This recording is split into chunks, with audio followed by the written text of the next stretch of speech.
여러분 안녕하세요. 올레 책방이라는 새로운 컨텐츠로 인사드리는 해피러너 올레입니다. 올레 책방은 제가 읽은 책들 중에서 마라닉 TV 컨텐츠로 짧게 소개하기엔 좀 아까운 책들을 조금 더 자세하게 소개하는 컨텐츠예요. 여러분들이 달리실 때나 어딘가 이동하실 때 귀에 꽂고 편안하게 들으실 수 있도록 만들어 봤어요. 단순히 책의 내용만을 리뷰하는 게 아니라 이 책에 담긴 의미에 대해서 저의 생각들도 함께 나누는 시간이 될 거예요. 그리고 제 주위에 계신 분들 중에 책을 즐겨 읽고 사색하기 좋아하시는 분들께도 책 추천을 받고 그분들의 생각, 그리고 또 제 생각을 함께 나누는 시간으로도 만들어 갈까 합니다. 원래는 올레 책방이라는 이름으로 유튜브 채널 하나를 새로 개설할까 생각을 했는데, 우선은 이렇게 마라닉 TV 구독자분들께 먼저 선을 보이고 피드백을 좀 받고 조금씩 발전시켜 나갈 생각이니까 많은 응원 부탁드리겠습니다. 저도 여러분들께서 내어주시는 소중한 시간 결코 아깝지 않도록 좋은 책과 좋은 생각들 많이 나누겠습니다. 올레 책방 그 첫 번째 소개할 책은 바로 마스터리라는 책인데요. 이 책은 미국에서 출간된 지 30년이 됐고 전 세계적으로 많은 사람들에게 읽혀진 책입니다. 제가 유튜브를 시작하기 전까지는 이런 생각들로 가득했던 것 같아요. 나는 열심히 한다고 하고 있는데 왜 날아오르지 못할까? 내가 오르고 싶은 저 높은 곳 왜 이렇게 멀고 아득하게만 느껴지지? 이런 생각들이 들 때마다 눈앞의 현실은 점점 싫어지고 자존감은 떨어져 갔던 것 같아요. 그러다 문득 이런 생각을 끝내지 않으면 정말 아무것도 되지 않겠구나 라는 생각이 스쳤어요. 그래서 과감히 모든 걸 접고 아주 작지만 눈앞에 보이는 것부터 시작하기로 맘먹었죠. 그렇게 저는 이 유튜브라는 세계로 왔고 지금은 작은 성공들을 경험하면서 아주 행복한 나날들을 보내고 있습니다. 자, 그러다가 얼마 전에 읽게 된 이 마스터리라는 책을 읽고 나서야 이 모든 과정들이 이해가 되더라고요.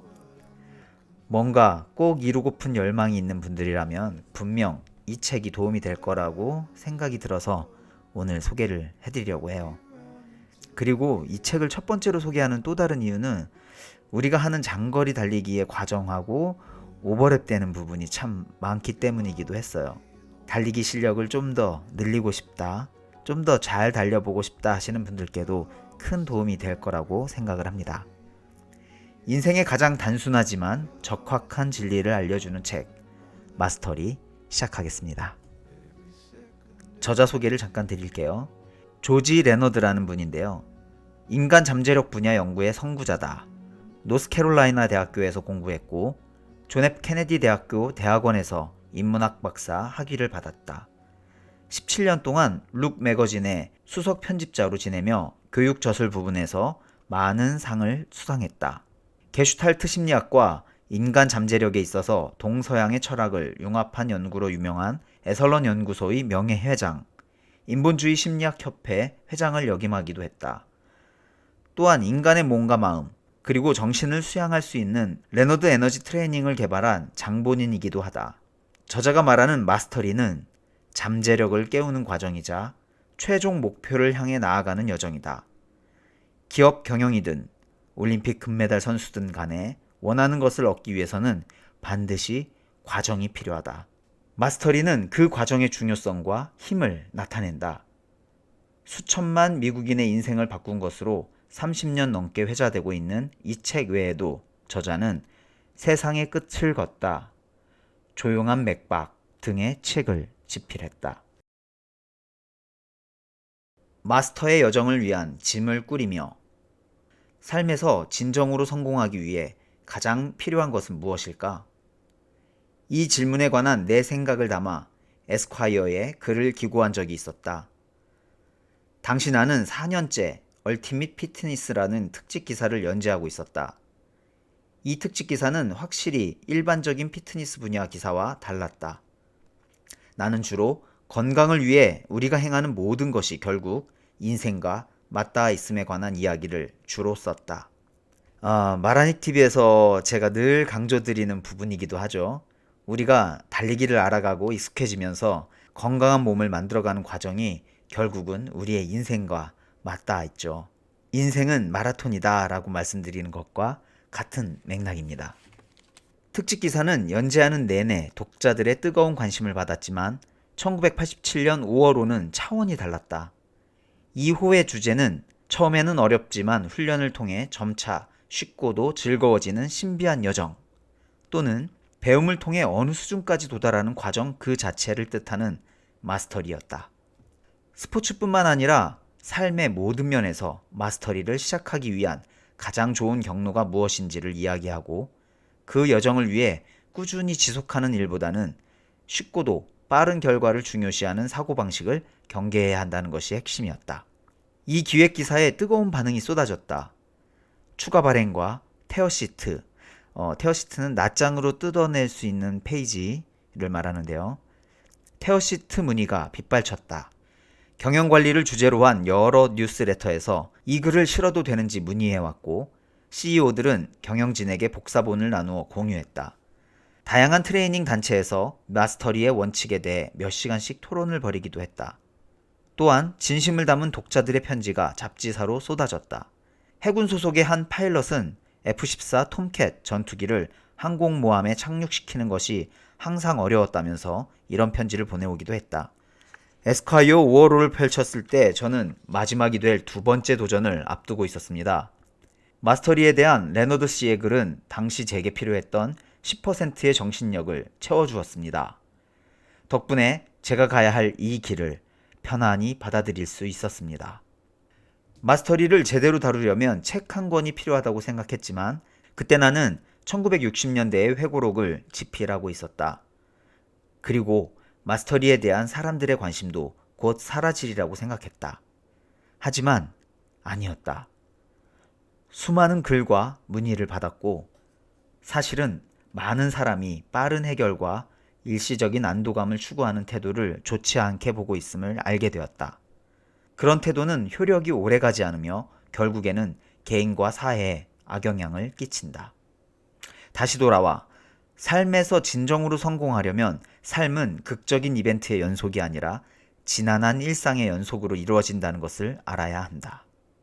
그리하여 그 답도 아무런 목적 없이 오랫동안 걸어야 하는 여정, 마스터의 여정에서 찾아야 한다. 이는 일에서는 물론이고 개인적인 삶에서도 피겨스케이팅이나 무술, 경제나 의학 분야, 하다못해 파스타를 만드는 법을 배울 때도 마찬가지다. 사실 에스콰이어 기획기사와 이 책의 아이디어는 무술에서 얻었다. 나는 1970년부터 합기도에 입문해 수련을 시작했고 1976년부터는 정기적으로 수련생들을 가르쳤다. 조화로움을 추구하는 고차원적인 움직임과 더불어 다양한 구르기와 낙법이 어우러진 합기도는 마스터하기 가장 어려운 무술로 알려져 있다. 매트 위에서는 기만이나 지나친 욕심이 그대로 드러난다. 자신의 허물이 드러나고 그 순간만 해결하려는 미봉책으로는 아무것도 모면할 수가 없다. 동시에 수련의 즐거움 또한 깊다. 나는 수련생들에게 매트는 돋보기를 들이댄 세상, 작은 인생이라고 설명하곤 한다. 합기도장은 장기적 배움에 도움을 주는 요소와 그렇지 못한 요소를 깨닫기에 이상적인 장소다. 나는 도장을 거쳐간 수련생 수백 명을 경험하며 무술에 접근하는 방식이 각기 어떻게 다른지 볼 수 있었다. 몇 번만 수업해보면 사람들은 크게 세 가지 유형의 학습 태도를 보인다. 이것저것 손대는 사람, 강박에 사로잡힌 사람, 현실에 안주하는 사람이 바로 대표적인 세 유형이다. 이들 유형도 결국은 얼마 못 가고 포기했지만 처음에 가장 뛰어난 재능을 보였던 사람이 검은 띠를 따기도 전에 포기하는 경우도 있었다. 이때 나는 꽤 충격을 받았었다. 물론 사람마다 마스터가 되기 위해 선택하는 경로는 제각각이다. 하지만 결국에는 모든 길이 가장 또렷하게 보이는 방향으로 향한다는 것을 깨달았다. 하지만 이렇게 합기도장에서 깨달은 바를 다른 기술에 적용할 수 있을까?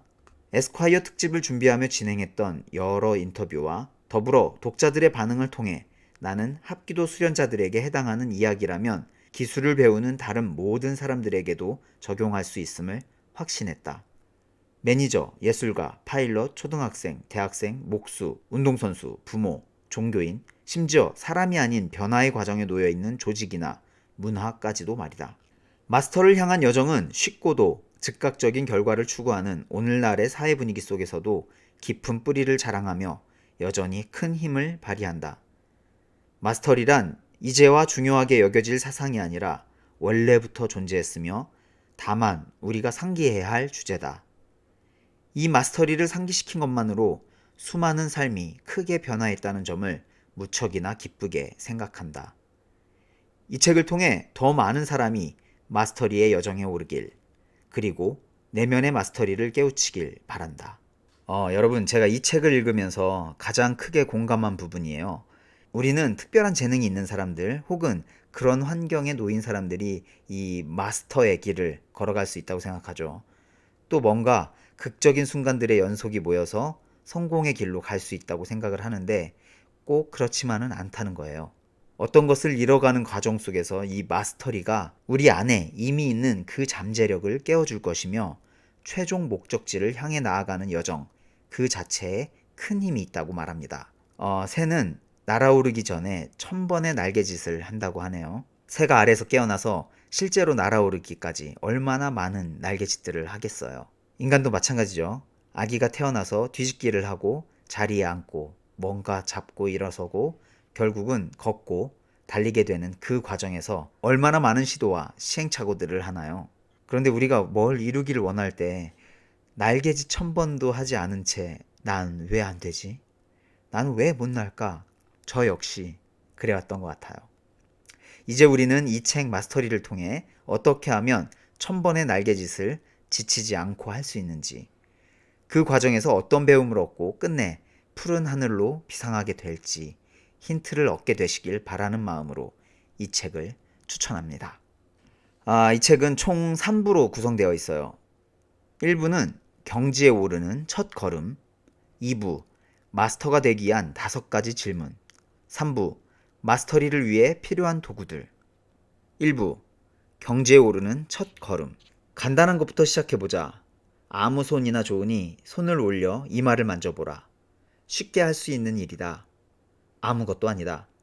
하지만 피아노를 꽤 배우지 않았다면 베토벤의 소나타를 연주할 수 없는 것처럼 우리는 이마를 만지는 이 단순한 행동조차 하지 못했던 때가 있었다. 갓난아기였을 때 우리는 손의 움직임을 통제하는 것부터 배우고 난 뒤 원하는 곳으로 손을 옮기는 법을 배웠다. 운동 감각이 발달해야지만 이마와 다른 신체 부위의 관계를 이해할 수 있기 때문이다.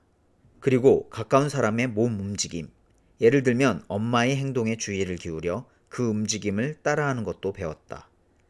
결코 쉬운 일이 아니다. 아직 언어를 익히는 과정은 시작도 하지 않았다.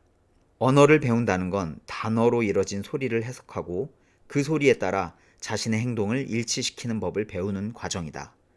이 모든 것이 이루어져야만 전 세계 모든 부모가 자녀와 함께하는 놀이를 할 수가 있다. 코는 어딨지? 귀는 어디 있을까? 이마는 어디에 있어? 중요한 배움이 그렇듯 이 역시 곱게 뻗은 직선처럼 성장하는 것이 아닌 단계적으로 진행된다. 폭발적인 도약과 아무런 진전도 없는 것 같은 시기를 번갈아 겪으며 말이다. 그럼에도 중요한 능력을 배운다는 사실은 변함이 없다. 더욱 중요한 건 배움에 대해 배운다는 점이다. 처음에는 어려웠던 기술이 배우고 연습하며 점차 쉽고 즐거워진다. 이것이 배움의 가장 중요한 첫 단계이다. 손으로 이마를 만지는 법을 깨우쳤다면 베토벤의 소나타를 연주하는 법도, 제트기를 조종하는 법도, 훌륭한 관리자가 되거나 인간관계를 개선하는 법도 배울 수 있다. 때론 잘못된 길에 발을 들이기도 하지만 마스터를 향한 길은 언제나 우리를 기다리고 있다. 우리는 모두 마스터를 꿈꾼다. 마스터리가 무엇인지 정확히 정의를 내리기는 어렵다. 하지만 누구나 직관적으로 알고 이해하는 개념이기도 하다. 마스터리는 다양한 형태로 나타나지만 공통적인 특징이 있다. 즉, 결과로 매우 큰 보상을 안겨주지만 그 자체가 목표나 목적지는 될 수 없다는 것이다. 그리고 마스터를 향해 가는 여정을 마스터리라 부른다. 많은 이들이 타고난 능력이 있는 사람들만 이 길에 오를 수 있다고 생각을 한다. 그러나 마스터리는 굉장한 재능을 타고난 사람들이나 일찍부터 이 길에 오르는 행운을 얻은 자들만의 것이 아니다. 나이, 성별, 경험과 관계없이 이 여정에 오를 의지만 있다면, 계속해서 걸어갈 의지만 있다면 누구나 갈 수 있다. 문제는 이 여정을 안내해줄, 심지어 길을 그려놓은 지도가 거의 없다는 것이다. 사실 현대사회는 마스터리를 방해하는 거대한 음모의 소굴이라고도 할 수 있다. 즉각적인 만족감과 빠른 성공, 일시적인 안도감을 제공해주는 것들이 가득한 오늘날 세상은 마스터리와는 정반대의 길로 우리를 인도한다. 마스터리는 뭔가 새로운 능력을 배우기로 한 순간부터 시작된다. 예컨대 자판을 보지 않고 타이핑을 한다든지, 요리를 배우거나 변호사나 의사, 회계사가 되겠다고 결심하는 등 무엇을 배우기로 했든 상관이 없다. 모든 여정에는 시를 쓰거나 연극을 무대에 올리는 일처럼 특별한 감동이 있다. 오직 배움을 위해 몸과 마음, 정신이 하나가 되어 아름다우면서도 목적이 분명한 움직임을 만들어내기 때문이다. 그 중에서도 스포츠는 신체적인 훈련을 통해 그 결과가 비교적 빠르고 분명하게 드러나므로 마스터리를 이야기하기 좋은 사례라 할 수 있다. 그래서 여기서는 많은 사람에게 익숙한 종목인 테니스를 통해 모든 기술에서 적용되는 마스터리 원칙에 대해 살펴보고자 한다. 우선 당신은 신체적인 건강 상태는 제법 좋은 편이지만 전문적인 훈련을 받았거나 기술을 익힌 적은 없다고 가정하자. 배구나 소프트볼처럼 몸을 움직이며 눈과 손의 협응력이 필요한 종목을 주로 해봤고, 테니스를 쳐본 적은 있으나 경험이 많지는 않다. 어쩌면 이 편이 나을 수도 있다. 뭔가를 배우기 시작할 때 이런저런 경험으로 몸에 새겨진 나쁜 습관을 지우는 것보다 백지 상태에서 시작하는 편이 낫기 때문이다. 아무튼 당신은 기초부터 잘 가르친다고 정평이 난 프로 강사를 찾았고, 일주일에 최소 3번 테니스장을 방문하기로 계획도 세웠다. 마스터리에 첫 발을 내디딘 것이다. 첫날 강사는 당신에게 라켓을 잡는 법부터 알려줄 것이다. 그래야 정확한 순간에 공을 칠 수 있기 때문이다. 강사는 포핸드 스윙을 가르치며 손목의 힘이 최대로 발휘되는 자세를 찾는 훈련을 시킬 것이다. 네트 맞은편에서 공을 보내며 당신이 공을 칠 때마다 타이밍이 어땠는지 물어보고, 팔 동작에 따라 어깨와 엉덩이를 움직이는 법, 공을 쫓아 스텝을 밟는 법을 보여줄 것이다. 또한 당신의 부족한 부분을 알려주며 격려도 해줄 것이다. 그러나 당신은 동작이 어색하고 몸이 뜻대로 움직이지 않는다. 신체의 여러 부위를 동시에 움직이려면 머릿속으로 생각해야 하고, 이 생각 때문에 우아하고 자연스러운 움직임이 나오지 않는 것이다. 점차 조바심이 든다. 처음엔 운동을 위해 시작했지만 지금 이 훈련으로는 땀조차 나지 않는다. 네트를 넘겨 코트 안쪽으로 공을 보내고 싶어도 강사가 지금 단계에서는 그것까지 생각해선 안 된다고 한다. 어떤 일에서든 결과가 무척 중요한 당신은 딱히 결과라고 할 만한 것을 내지 못하고 있다.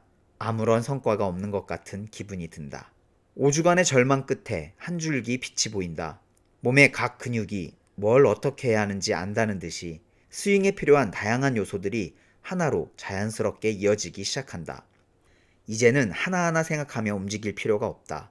그리고 드디어 눈으로 공을 확인하고 낮은 곳에서 공을 쳐 높은 곳으로 밀어 올리는 깔끔한 스트로크를 구사할 수 있게 된다. 공을 좀 더 세게 쳐서 넘기고 싶고 경기를 하는 것처럼 플레이해보고 싶어 몸이 근질거리기 시작한다. 그러나 아직은 때가 아니다. 지금까지는 강사가 당신 쪽으로 공을 보내주고 있었다. 공을 따라 움직일 필요가 없었다. 하지만 이제부터는 코트 양옆으로, 앞뒤로, 사선으로 이리저리 오가며 자세를 잡고 라켓을 휘두르는 법을 배워야 한다. 또 한 번 몸놀림이 어색해지고 매끄럽게 움직여지지 않는다. 기껏 익혔던 기술을 잃어버린 것 같아 좌절하기도 한다.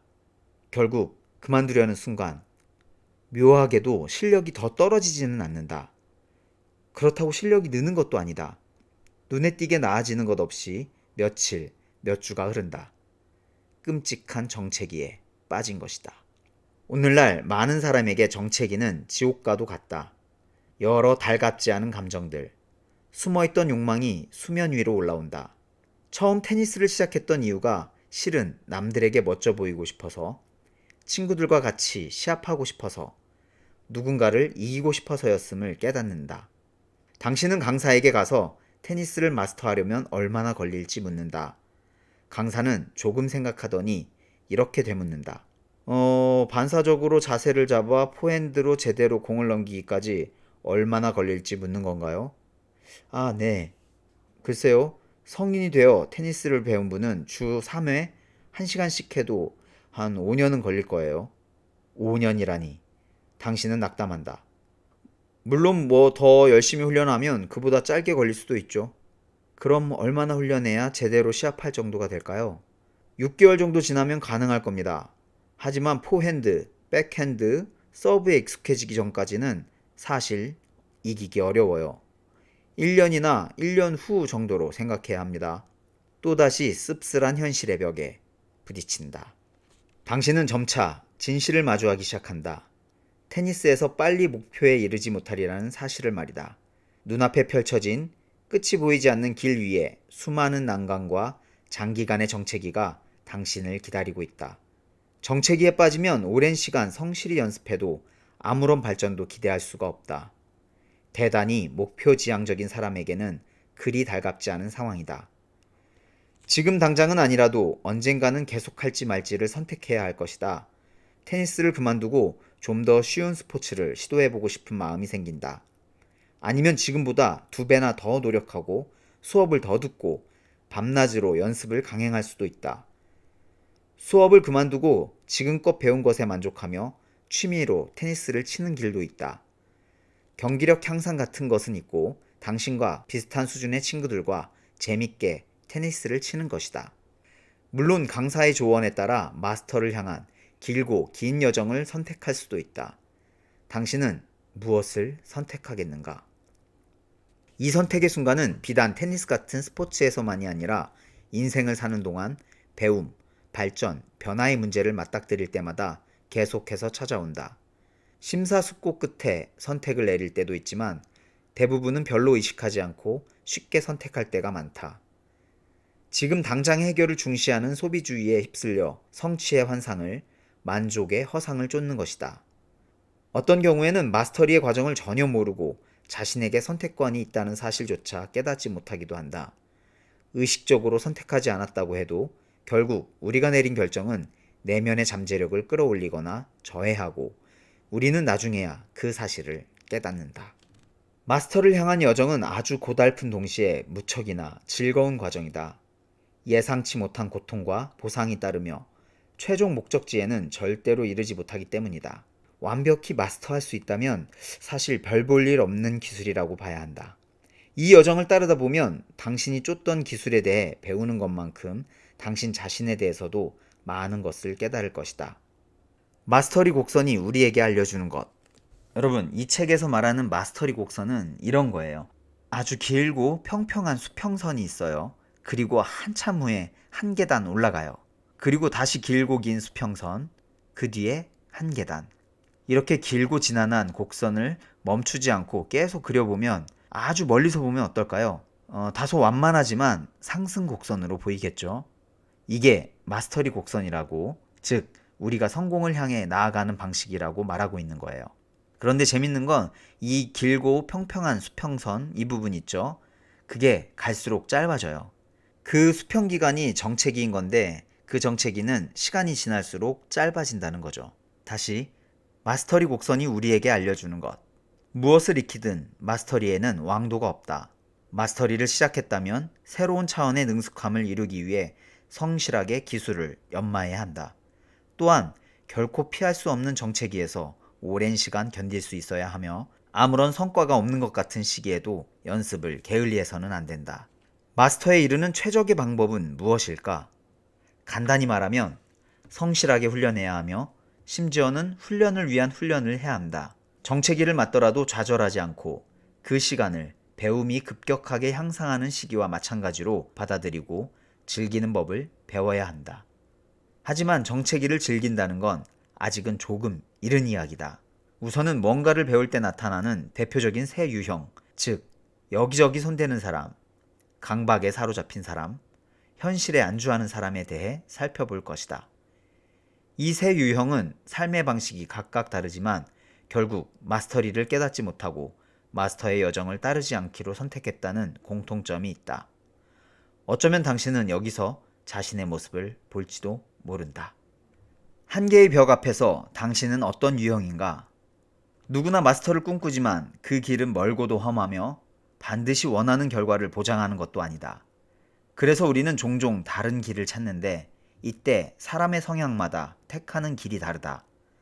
다음 세 유형 중에 자신은 어디에 해당하는지 생각해보자. 첫째, 여기저기 손대는 사람. 이 유형의 사람은 새로운 스포츠나 경력 기회, 대인 관계를 접할 때 굉장한 열의를 갖고 시작을 한다. 뭔가를 처음 시작할 때 따르는 의식과 멋진 장비, 낯선 용어 등 새로움이 주는 반짝임에 매료된다. 이들은 새로 접하는 스포츠에서 처음으로 비약적인 성장을 할 때 굉장한 즐거움을 느낀다. 가족과 친구들, 길에서 만난 낯선 사람에게까지 자신의 기량을 뽐낸다. 얼른 다음 수업을 듣고 싶어 안달한다. 그러나 첫 정점을 찍고 난 후 곧이어 시작되는 하락세에 큰 충격을 받는다. 이들은 이런 정체기가 이해되지 않을 뿐더러 용납할 수도 없다. 열의가 순식간에 사그라진다. 이내 수업에 빠지기 시작한다. 이들의 머릿속에는 자신의 행동에 대한 합리화로 가득하다. 사실 자신에게 어울리는 스포츠가 아니었다는 생각이 든다. 너무 경쟁적이어서, 너무 시시해서, 너무 공격적이어서, 너무 공격적이지 않아서, 지루해서, 위험해서 등 온갖 핑계를 댄다. 주변 사람들에게는 그 운동이 자신의 욕구를 충족시키지 못한다고 설명한다. 그러면서 또 다른 종목을 시작할 때 똑같은 과정을 반복한다. 간혹 두 번째 정체기까지 견디기도 한다. 하지만 이내 다른 스포츠로 옮겨간다. 이들은 일에서도 비슷한 패턴을 보인다. 새로운 일, 새로운 사무실, 새로운 동료들이 너무나 마음에 든다. 어느 곳을 둘러봐도 새로운 기회가 보인다. 앞으로 벌어질 일을 상상하며 들뜨기도 한다. 자신이 발전하는 것을 느낄 때마다 크게 기뻐하며 가족과 친구들에게 널리 알린다. 그러나 곧 정체기가 찾아온다. 아무래도 자신에게 어울리는 일이 아닌 것 같다는 생각이 든다. 다른 일을 찾기 시작한다. 여기서 좀 찔리시는 분들 있죠. 저는 다음 유형에서 약간 찔렸습니다. 두 번째, 강박에 사로잡힌 사람. 이 유형은 최종 결과를 중요시하며 차선에 만족하지 않는다. 중요한 것은 결과일 뿐 과정은 상관없으므로 무조건 빨리 결과를 얻고자 한다. 테니스를 예로 들면 첫 수업부터 제대로 된 스트로크를 익히고 싶어 한다. 수업이 끝나고도 남아서 강사와 대화를 나누며 빨리 실력을 키우려면 어떤 책을 보고 어떤 영상을 보면 좋을지 조언을 구한다. 이들은 대화를 나눌 때 상대방의 말에 몰입하며 걸음걸이에서도 당당하게 에너지를 내뿜는 모습을 보인다. 초기에는 실력이 눈부시게 발전한다. 자신이 목표했던 대로 비약적인 성장을 달성한다. 이윽고 실력이 퇴보하고 정체기가 찾아오지만 그런 현실을 용납하지 않는다. 노력을 몇 배로 더할 뿐이다. 이들은 무자비하게 자신을 몰아붙이며 적당히 하라는 주변의 조언을 거부한다. 밤 늦게까지 훈련하고 빠른 결과를 얻기 위해 지름길을 택한다. 많은 경영자가 대체로 이 유형과 비슷하게 성과를 내야 한다는 강박에 사로잡혀 있으며 결과를 숭배한다. 기업의 이익 곡선을 상승세로만 유지할 수 있다면 꾸준한 연구와 개발, 장기적인 계획, 지속적인 제품 개발, 설비 투자 같은 노력은 언제든 희생해도 좋다는 식이다. 이들은 스포츠나 관계뿐 아니라 어떤 일에서든 단기간에 비약적으로 상승 곡선을 그리다가 이내 들쭉날쭉한 양상을 보이며 급격히 하락한다. 그리고 예정된 실패를 맞이한다. 지나치게 노력하고 몰아붙이는 나머지 실패와 동시에 마음의 상처를 입는 경우가 많다. 당사자뿐 아니라 주변의 친구들, 동료들, 주주들, 연인도 마찬가지다. 여러분, 저는 이 유형에 좀 더 가까운 것 같아요. 뭔가 시작하면 최고의 성과로 끝나야만 하는, 결국은 현실의 벽을 만나죠. 그때마다 좌절하고 상처 입고. 그런데 이 달리기를 시작하고 또 이 마라닉 TV를 시작하고 나서는 제가 그런 유형이라는 걸 깨닫게 됐던 것 같아요. 그래서 지금은 성과보다는 과정에 조금 더 집중을 하면서 저를 바꿔나가고 있습니다. 여러분은 어떤 유형인지 마지막 유형까지 들어보시고 생각해 보세요. 세 번째 유형, 현실에 안주하는 사람. 이들은 앞서 두 유형과 다르다. 뭔가를 터득한 후에는 영원히 정체기에서 안주하려 한다. 다시 말해서 스스로 괜찮다고 여기는 수준이거나 다른 사람들과 어느 정도 어울릴 수준이면 굳이 마스터리의 단계를 거치려 하지 않는다. 예를 들면 학회나 모임에 굳이 참석하지 않는 의사나 교사들, 완벽한 포핸드로 백핸드의 부족함을 채우는 테니스 선수가 이에 속한다. 회사에 다니는 직장인이라면 해야 할 일만 대충 마치고 정시 또는 그보다 일찍 퇴근하는 이들이 해당된다. 이들은 휴가와 쉬는 시간은 꼬박꼬박 챙기며 일보다 잡담을 더 많이 하면서도 자신이 왜 승진을 못하는지 늘 의아해한다. 이 세 가지 유형이 아주 깔끔하게 구분되는 것은 아니다. 이성관계에서는 첫 번째 유형일지라도 예술 분야에서는 마스터일 수도 있다. 이래서만큼은 마스터리를 발현할지라도 골프를 칠 때는 현실에 안주하는 성향일 수도 있고 그 반대일 수도 있다. 심지어 같은 분야 내에서도 어떨 때는 마스터의 모습을 보이지만 어떨 때는 강박에 사로잡힌 사람으로 변한다. 하지만 훈련 과정과 성격에서 드러난 기본적인 특징은 그 사람을 지배하며 앞으로의 행보를 결정한다. 강의나 워크숍을 진행하다 보면 이 세 가지 유형과 마스터에 대해 이야기할 때가 있다. 청중에게 세 가지 유형 중 본인이 어디에 속하는 것 같은지 손을 들어보라고 하면 거의 비슷한 비율로 손을 들고 대화의 방향은 자연스럽게 대다수의 사람이 이 셋 중 하나에 속한다는 이야기로 흐른다. 이 세 가지 특징은 우리가 마스터가 되지 못한 이유를 알려준다. 하지만 그보다 중요한 건 자신의 성향을 알고 이를 극복하면서 계속 나아가는 것이다. 슬럼프를 즐겨라. 어렸을 때 우리는 공부를 열심히 해야 한다고, 그래야 높은 성적을 받을 수 있다는 이야기를 들으며 자랐다. 높은 성적을 받아야 좋은 대학교에 갈 수 있으며 대학교에 가야 좋은 직업을 가질 수 있다고들 했다. 그리고 좋은 직장에 다녀야 집도 사고 차도 살 수 있다. 이렇게 뭔가를 해야만 다음에 뭔가를 얻을 수 있다는 말을 내내 들어왔다. 평생을 뭐뭐뭐 해야만 뭐뭐뭐 할 수 있다는 논리에 고문을 당하며 살아온 것이다. 만일의 사태에 대비하는 것은 물론 중요하다. 목표를 달성하는 것 또한 중요하다. 하지만 삶의 진정한 묘미는 그것이 달든 쓰든 노력의 대가에서 찾을 수 있는 것이 아니라 살아있음을 느끼는 데 있다. 우리는 그간 수없이 다양한 방식으로 결과물, 보상, 절정의 순간을 가치 있게 여겨야 한다고 배웠다. 하지만 슈퍼볼에서처럼 승리를 결정짓는 중요한 패스를 캐치해 경기에서 이기고 난 뒤에도 언제나 내일은 찾아온다. 우리에게는 수많은 내일이 찾아온다. 아무리 훌륭한 삶을 산다고 해도, 엄청난 마스터리를 이뤄낸다고 해도 결국 우리는 대부분의 시간을 정체기에서 보낼 것이다. 그게 아니라면 정체기를 벗어나기 위해 끊임없이 발버둥치다 결국 자기 파괴적인 길로 가게 될 것이다. 여기서 한 가지 의문이 든다. 우리는 자라면서 학교 교육에서, 일에서 뚜렷한 발전이 보장되지 않음에도 계속 노력해야 하는 정체기가 실은 아주 중요하다는 것을, 이 시간을 즐기고 심지어 사랑해야 한다는 것을 배웠던 적이 있는가? 나는 중년에 접어들어 운 좋게도 합기도를 배웠다. 무척 어렵고도 왕도가 없는 운동이라 정체기를 온몸으로 절절히 체험했다.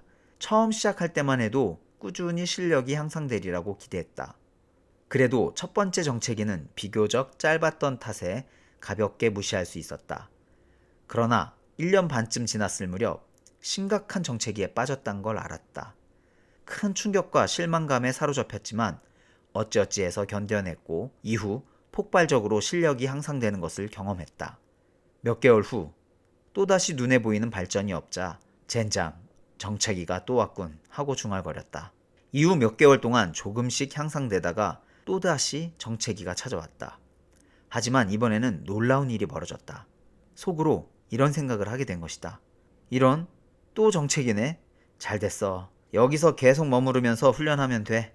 머지않아 실력이 훌쩍 느는 시기가 오겠지. 합기도를 시작한 이후 가장 여유 있고 편안하다고 느낀 순간이었다. 자, 이 책에서는 배움의 과정에서 정체기가 얼마나 중요한지 이렇게 강조를 해요. 달리기, 다이어트, 영어, 뭐든 마찬가지죠. 누구나 길고 긴 정체기를 겪습니다. 그리고 성공을 하는 사람과 아닌 사람은 이 정체기에서 어떤 판단을 하는가에 따라서 갈려지는 것 같아요. 저자는 이 정체기의 시간을 즐기고 심지어는 사랑해야 한다고 말합니다.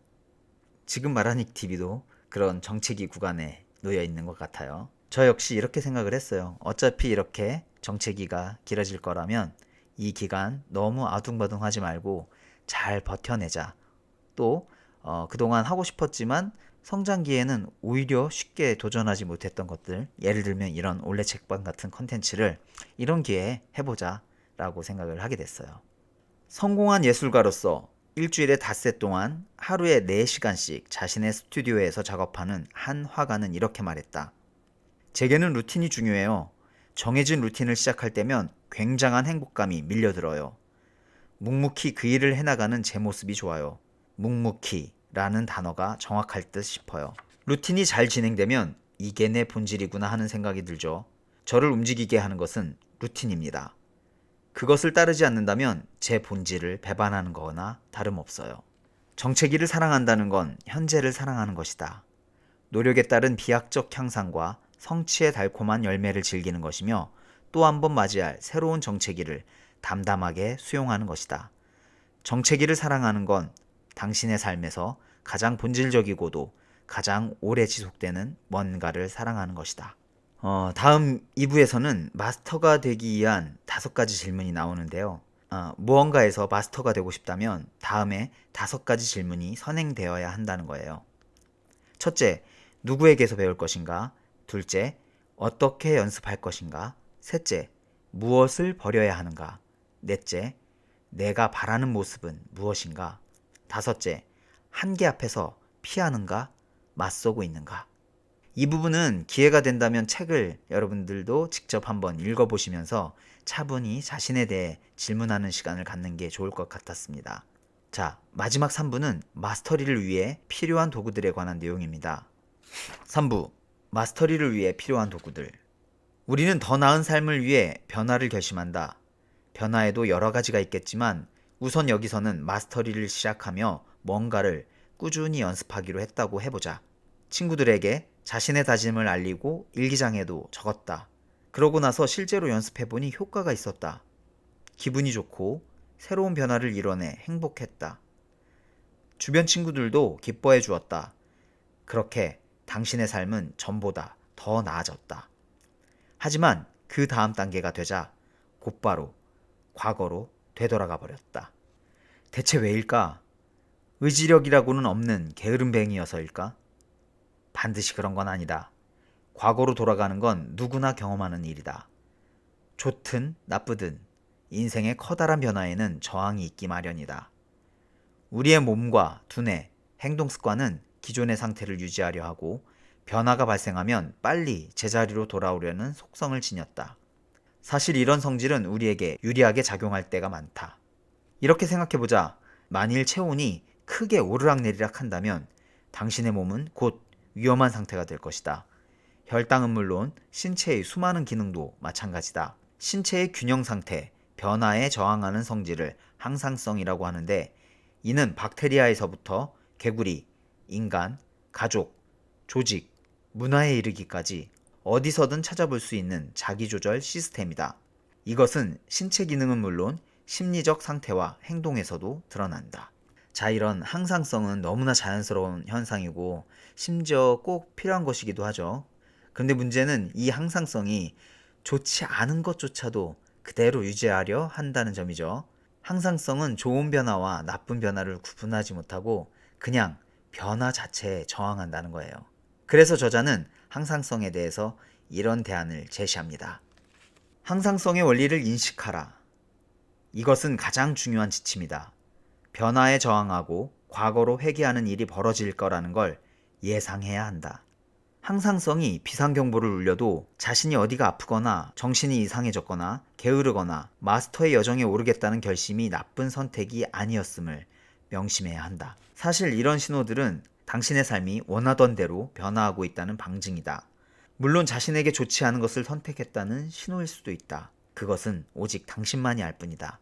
하지만 어떤 경우에도 처음 난관을 경험할 때의 혼란에 휩싸여서 변화를 포기해서는 안 된다.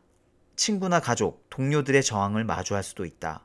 앞서 살펴본 대로 항상성은 개인뿐 아니라 사회적 시스템에도 존재한다. 그동안 아침 7시 30분에 일어나는 것도 힘들어하고 9시 출근 시간에도 간신히 맞추는 생활을 했다고 하자. 마스터의 여정을 시작한 이후에는 아침 6시에 눈을 떠 약 5km를 달린 후 활기 넘치는 모습으로 8시 30분에 출근한다. 아마도 이런 변화에 동료들도 크게 기뻐하리라고 생각할 것이다. 그러나 실제로는 그러지 않을 수도 있다. 시스템 내 일부가 변화하기 시작하면 결국 시스템 전체가 바뀌어야 한다. 따라서 당신이 사랑하는 누군가가 당신의 변화를 은근히 또는 공공연하게 깎아내려도 놀랄 것이 없다. 이들은 당신이 망가지기를 바라는 게 아니다. 그저 항상성이 작용하고 있는 것뿐이다. 변화를 위해 저항과 일부 타협하라. 빨간 불빛이 번쩍이고 비상벨이 울리는 저항에 맞닥뜨릴 때 어떻게 해야 할까? 이 순간에는 물러나서도 무리해서 밀어붙여서도 안 된다. 달리기 속도를 높이거나 조직을 변화시키는 등 성공적이고도 장기적인 변화를 이끌어내려면 타협이 핵심이다. 장거리 달리기 선수로서 코스 완주 기록을 단축하고 싶다면 고통을 위협적인 것이 아니라 성과를 위한 최고의 가이드로 받아들여 항상성과 일종의 타협을 할 수 있다. 우리가 달리기를 하다가 부상을 만나고 또 정체기를 만났을 때 무리해서 밀어붙이거나 달리기 속도를 더 높인다고 해서 이 능력치가 더 발전하지 않는 것처럼요. 오히려 휴식을 하고 약한 조깅만으로 루틴을 유지하면서 다음 턴을 기다려주는 게 현명하다는 거죠. 변화를 추진하는 관리자라면 조직 내 불만이나 혼란을 가리키는 신호에 눈과 귀를 열고 변화에 따르는 불편의 한계를 조금씩 확장해 가야 한다. 경고 신호에도 무작정 밀고 나가기만 한다면 예전으로 회귀할 가능성이 커진다. 어디서 어떤 형태로 저항이 나타날지는 알 수 없다. 불안감, 심리에서 기인한 신체적 증상, 자기 파괴적인 행동, 가족, 친구, 동료와의 다툼, 아니면 전혀 새로운 문제가 나타날 수도 있다. 결코 경계를 늦춰서는 안 된다. 쉽지 않은 타협에 대비해야 한다. 자, 이 밖에도 이 책은 마스터리를 얻기 위해서 다양한 구체적인 도구들을 제시하고 있어요. 꼭 한번 읽어보시길 추천드립니다. 여러분, 이 책은 인생이라는 길에서 진정한 완주자가 되는 법을 말하고 있어요. 그리고 멀리 나아가고자 한다면 오늘 계단 하나를 오르는 게 중요하다고도 말합니다. 새가 날아오르기 위해서는 1000번의 의미 없어 보이는 날개짓을 하듯 우리가 지금 반복하며 나아가는 이 모든 것들이 의미 없어 보일 수도 있지만 언젠가는 우리를 날아오르게 할 큰 힘을 쌓아가는 거라고 믿어보세요. 저 역시 그런 마음으로 오늘 계단 하나를 올랐습니다. 자, 이 책은 길벗 출판사에서 나온 책인데요. 출판사에서 10권의 책을 증정해 주셨어요. 유튜브 댓글에 링크를 걸어 드릴 테니까 댓글로 책을 받고 싶으신 이유를 적어주시면 10분을 추첨해서 보내드리도록 하겠습니다. 자, 오늘 올레 책방 첫 시간이었는데 어땠나요? 저는 뭔가 또 다른 편안함이 느껴지는 시간이었던 것 같아요. 뭐 좀 미숙한 점도 있었겠지만 점점 나아질 수 있도록 노력하겠습니다. 곧 다음 책으로 다시 찾아뵐게요. 감사합니다.